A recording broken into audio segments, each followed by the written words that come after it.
Hello, True Blue Oklahoman here. All politics is local, which is why you need to be very careful about who you vote for in the local elections, because they could end up having power over you that you may not want them to have. So think about that when you vote in your local elections, because all politics is local. So let's start about talk about Governor Stitt.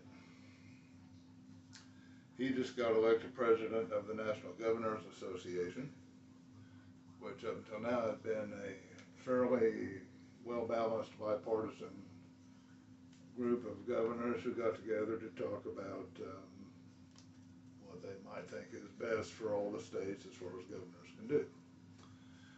But since he's been elected, several Democrat governors have pulled out of the association because Kevin Stitt came in with his America First agenda, straight out of Project 2025, which kind of put a kibosh on the whole bipartisan thing that they had going. So imagine that, as our state motto says. Imagine that. Let's talk about U.S. Rep. Tom Cole. 76 years old.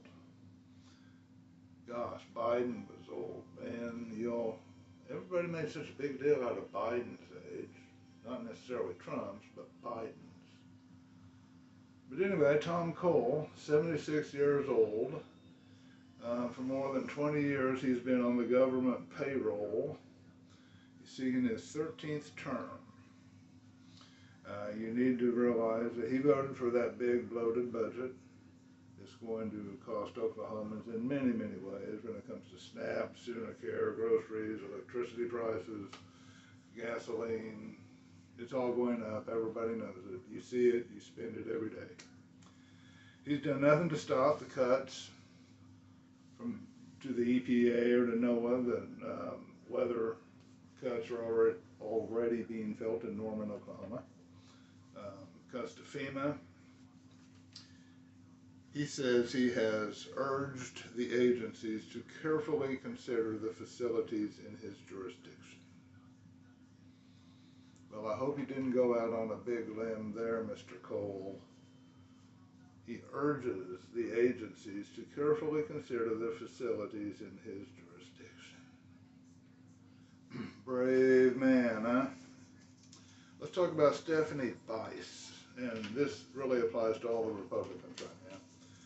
They are really into these teletown halls.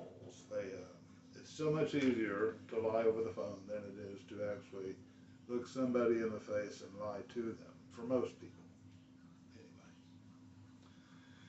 But apparently one man, they were screening calls when, you called in to talk to Stephanie.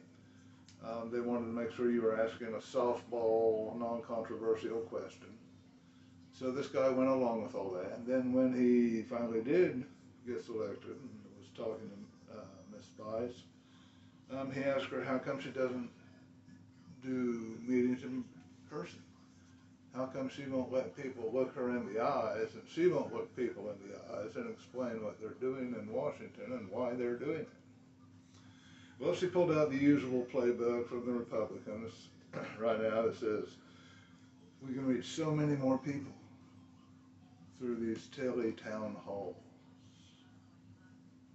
Well, the truth is, Stephanie Bice, the truth is that you really don't reach anybody through a teletown hall. You really are not reaching anybody. That's a bunch of crap. Onward. Former plumber Mark Mullen. Okay, so this got a lot of play on the internet this past week. Sunday before last, he was on one of the morning shows, and they were talking about the Epstein thing, and of course he was blaming everything on Obama. Everything in the whole world is either Joe Biden's fault or Obama's fault. If your mom is ugly, it's Biden's fault or Obama's fault. No matter what it is, it's their fault. So anyway, he was blaming it on them, just as bold as he could. That's why this is here. This is here for you, Mr. Mullen. Because everything you said was a lie. The U.S. Attorney's Office in Florida offered a non-prosecution agreement to Epstein in '07. Epstein signed it in July of '07. He signed it in September. Went to prison in June of '08. George W. Bush was president.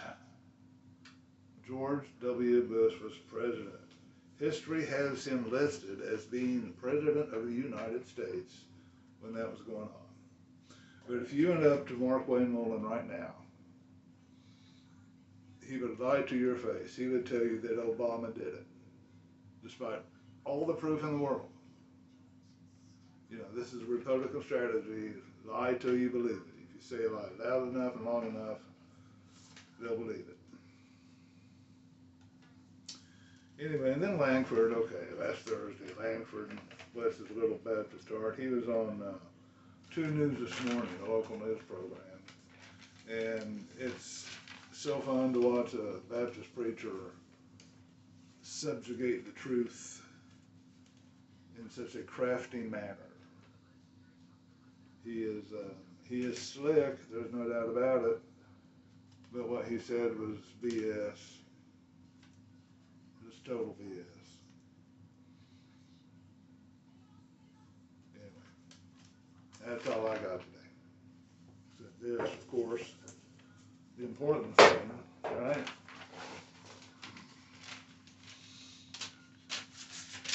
Go blue. Have a nice day.